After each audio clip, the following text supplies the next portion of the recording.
Welcome back to another episode of His Word, Our Hope, where you will get a daily manna of joy. Today's manna of joy is entitled, Why God is Silent.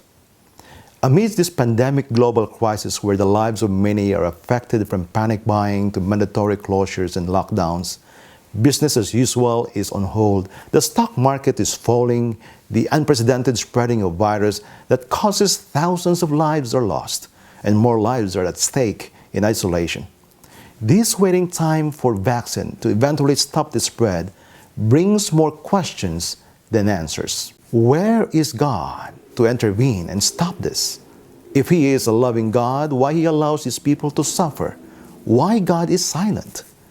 These questions echoes back more than 3,000 years ago when King David's life and God's people were in danger. The book of Psalms 83 verse 1, David says, O God, do not remain quiet, do not be silent, and O God, do not be still. Why is God silent at times? It may be because we are not listening or we don't want to listen. I heard from one evangelist used to say that a sinner can't find God for the same reason a criminal can't find a policeman. He's not looking. Sin makes us turn a deaf ear to God. When Adam and Eve heard the voice of God in the Garden of Eden, they ran and hid.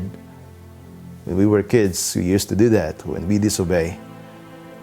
My dear friends, sometimes God is silent because we are not ready to the message. We have to go through the refining trial at such a time like this, and we have to make ourselves ready to listen. God is sometimes silent because He knows we are not willing to obey.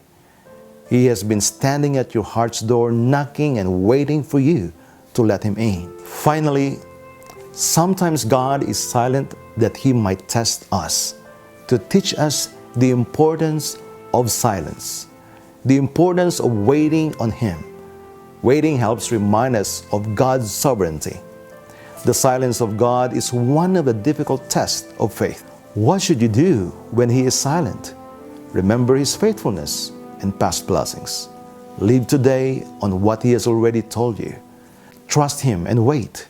You will hear the voice of God again.